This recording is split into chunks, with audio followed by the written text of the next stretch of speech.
Well, mga kapopong, muling naging usap-usapan sa iba't ibang panig ng bansa ang issue ng political reform, partikular ang matagal ng diskusyon tungkol sa political dynasties. Isa sa mga patuloy na nagbibigay ng kanyang pananaw dito ay si Pasig City Mayor Vico Sotto, na hayagang sumusuporta sa panukalang batas na naglalayong magbigay ng mas fair na oportunidad sa public service. Sa isang serye ng public consultations na dinaluhan ng mga opisyal at mamamayan, sinabi ni Sotto na ang panukalang batas ay hindi dapat tingnan bilang pag-target sa iilang pamilya. Sa halip, ipinaliwanag niya na ito ay para sa mas malawak na layunin, ang ayusin ang sistema kung saan madalas na umiikot lamang sa iilang grupo ang kapangyarihan. Para sa kanya, mahalaga na mas marami ang magkaroon ng pagkakataon na makapaglingkod, hindi lamang ang mga may kilalang apelyido o matagal ng koneksyon sa politika. Binigyang diin din niya na ang issue ay hindi personalan kundi usapin ng sistema. Sinabi niya na may mga pagkakataon na ang public resources ay nagagamit sa paraang nakakatulong upang mapanatili ang impluensya ng ilang grupo sa mahabang panahon. Dahil dito, iginiit niya ang kahalagahan ng transparency at accountability upang masigurong ang pondo ng bayan ay napupunta sa tama at kapaki-pakinabang na mga proyekto. Ang panibagong lakas ng usapin ay may kaugnayan din sa matagal ng probisyon ng konstitusyon na humihikayat ng regulasyon laban sa political dynasties. Sa kabila nito, ilang dekada na ang lumipas ay wala pa ring ganap na batas na naipapatupad sa buong bansa. Dahil dito, patuloy pa rin ang sitwasyon kung saan ang magkakalapit na magkakamag-anak ay sabay-sabay o sunod-sunod na nasa pwesto. Sa kabila ng kanyang pinagmulan, nilinaw ni Sotto na hindi ito dapat gawing personal na usapin. Para sa kanya, ang mahalaga ay mapalakas ang democratic processes at mabigyan ng pantay na pagkakataon ang lahat ng kwalipikadong Pilipino na nais maglingkod bilang leader sa kanilang komunidad. Kasama rin sa mga sumusuporta sa panukala ang ilang mambabatas, kabilang si Risa Hontiveros. Sinabi niya na halos 4 na dekada nang sinusubukang maisulong ang ganitong uri ng batas. Ayon sa kanya, ang kasalukuyang mga konsultasyon ay bahagi ng patuloy na pagsisikap upang maisakatuparan ang isang mahalagang layunin na matagal nang nais maabot. Nagsimula ang public consultation sa Pasig at inaasahang magpapatuloy sa iba pang bahagi ng bansa.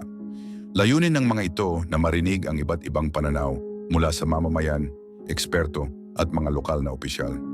Para sa mga mambabatas, mahalaga ang ganitong proseso upang matiyak na ang mabubuong batas ay naaayon sa tunay na pangangailangan ng publiko. Batay sa ilang pag-aaral, marami sa mga Pilipino ang nagpapakita ng suporta sa ideya ng pag-regulate ng political dynasties. Bagamat may ilan pa ring nagdadalawang isip, hindi maikakaila na lumalakas ang panawagan para sa mas fair na sistema ng pamamahala at eleksyon. Anyway, mga kapopong, ang political environment sa bansa ay patuloy na nagbabago. Sa mga oras na lumalabas ang mga usapin tungkol sa transparency at accountability, mas nagiging bukas ang publiko sa mga plano na maaaring magbigay daan sa mas maayos na pamamahala. Sa panig ni Sotto, malinaw na ang kanyang paninindigan ay nakaangkla sa pagsusulong ng transparency, maayos na paggamit ng data at aktibong pakikilahok ng mamamayan. Sa kanyang panunungkulan, ilang reforma na rin ang kanyang isinulong upang mapabuti ang serbisyo publiko at gawing mas accessible ang mga programa ng pamahalaan. Gayunpaman, mga kapupong, hindi lahat ay sang-ayon. May isang councilor sa Pasig na nagsabi na handa siyang tumigil sa politika sakaling maipasa ang panukalang batas. Ipinapakita nito na ang issue ay may direktang epekto sa mga taong kasalukuyang nasa serbisyo at hindi lamang ito theoretical na usapin. Sa kabila ng magkakaibang opinyon, marami ang naniniwala na mahalaga ang pagpapatuloy ng ganitong diskusyon. Sa pamamagitan ng bukas na pag-uusap, mas nagiging malinaw kung ano ang mga pagbabago na kinakailangan upang mapabuti ang sistema ng pamahalaan. Well, mga kapopong, nananatiling simple ang mensahe ni Sotto. Ayusin ang sistema, hindi ang targetin ang mga individual. Para sa kanya, ito ang susi upang mas mapalakas ang tiwala ng publiko at mabigyan ng pagkakataon ng mas maraming Pilipino na maging bahagi ng pamumuno. Habang nagpapatuloy ang mga konsultasyon at pag-aaral, unti-unting nahuhubog ang direksyon ng panukalang batas. At sa patuloy na pakikilahok ng mamamayan, umaasa ang marami na balang araw ay magkakaroon ng mas fair, mas bukas at mas makatarungang sistema ng pamamahala sa bansa. Well, mga kapopong, naging usap-usapan sa social media at maging sa mga komunidad sa Davao City ang mga kumakalat na balita tungkol sa posibleng pagbisita ng mga autoridad sa ilang kilalang tahanan. Kabilang dito ang bahay ni 1st District Representative Paulo Pulong Duterte, ang tirahan ni Mayor Sebastian Baste Duterte, at ilang ari-arian na inuugnay sa Kingdom of Jesus Christ. Unang umingay ang issue matapos maglabasan ang mga posts sa iba't ibang online page, kabilang na page ni Alvin and Tourism. Dahil dito, hindi maiwasan ng ilang taga-suporta na mag-alala, lalo na nang may mga video pang kumalat mula sa ilang content creators. Isa sa mga naging sentro ng atensyon ay ang vlogger na si Boss Mel na nagsabi sa kanyang video na may mga taong nakaantabay na sa labas ng ilang bahay at sinisigurong handa ang lahat kung sakaling may dumating na mga opisyal. Sa isang panayam mga kapopong, hinarap ni Pulong Duterte ang issue at nagbigay ng kanyang panig. Ayon sa interviewer, may mga taga-suporta umano na kinakabahan dahil sa balitang maaaring may dalang opisyal na dokumento ang mga otoridad anumang oras. Sinabi ni Duterte na nakita rin niya ang mga kumakalat na video at naiintindihan niya kung bakit nagiging mainit ang usapan. Sa gitna ng kanyang sagot, nagbiro pa siya tungkol sa pag-secure ng ilang personal na gamit na galing pa raw sa kanyang mga kaanak. Bagamat tila magaan ang kanyang naging pahayag, may mensahe rin itong dala. Nabatid niya ang sitwasyon at hindi niya ito basta-basta binabalewala. Para sa ilan, ang ganitong estilo ng pagsagot ay nagpapakita ng kanyang pagiging kalmado sa gitna ng isyu.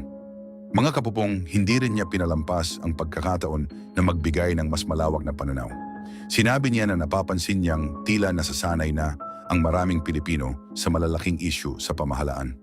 Para sa kanya, may mga pagkakataon na hindi na gaanong nagiging aktibo ang mga tao sa pagtatanong o paghingi ng paliwanag. Dagdag pa niya, mahalaga pa rin ang pagiging mapanuri upang mapanatili ang pagiging fair sa mga usaping pampubliko. May mensahe rin siya para sa mga kritiko at sa mga nagpapakalat ng hindi pa kumpirmadong impormasyon. Hinikayat niya ang publiko na huwag basta maniwala agad sa mga nakikita online. Aniya, mas mabuting tiyakin muna ang pinanggalingan ng impormasyon bago ito ipasa sa iba. Sa bilis ng galaw ng balita ngayon, madaling kumalat ang mga haka-haka na maaaring magdulot ng kalituhan. Anyway, mga kapopong, may ilang taga-suporta ang patuloy na nananatili sa paligid ng mga nabanggit na lugar. Ayon sa mga ulat, hindi naman ito ginagawa upang magdulot ng tensyon, kundi bilang paghahanda lamang. May ilan sa kanila ang nag-uusap tungkol sa mga legal na proseso at kung ano ang dapat gawin kung sakaling may dumating na mga opisyal. Para sa ilang tagamasid, malinaw na ipinapakita ng sitwasyong ito kung gaano kalakas ang impluensya ng social media. Isang post o video lamang ay maaaring magdulot ng sunod-sunod na reaksyon mula sa publiko. Mula sa simpleng usapan online, nagiging aktwal na pagkilos ito sa totoong buhay. Sa ganitong paraan, nagkakaroon ng koneksyon ang digital na mundo at ang pang-araw-araw na karanasan ng mga tao. Sa Davao City, mga kapupong, hindi maikakaila na ang isyong ito ay naging bahagi na ng pang-araw-araw na usapan. Sa mga tindahan, sa mga kalapit na lugar, at kahit sa simpleng kwentuhan, ito ang madalas na nababanggit. May ilan na naniniwalang lilinaw din ang lahat sa tamang panahon, habang ang iba naman ay mas pinipiling manatiling alerto at nakatutok sa mga bagong impormasyon. Sa ngayon, wala pang detalyadong pahayag mula sa mga lokal na opisyal tungkol sa naturang usapin. Dahil dito, patuloy ang pag-ikot ng iba't ibang opinyon at interpretasyon. Ipinapakita lamang nito kung gaano kahalaga ang malinaw na komunikasyon, lalo na sa mga ganitong sitwasyon na madaling maapektuhan ang pananaw ng publiko. Anyway, mga kapopong, ang pangyayaring ito ay nagsisilbing paalala kung gaano kabilis mabuo ang isang isyu sa panahon ngayon. Sa tulong ng social media, ang isang simpleng ulat ay maaaring lumaki at maging sentro ng pambansang diskusyon. Kaya naman mahalaga ang pagiging responsable sa pagbabahagi ng impormasyon. Sa mga oras na hinihintay pa ang mas malinaw na detalye, nananatiling mahalaga ang pagiging maingat at mapanuri. Sa ganitong paraan, may iwasan ang pagkalat ng maling impormasyon at masisiguro na ang bawat reaksyon ay nakabatay sa tama at sapat na kaalaman.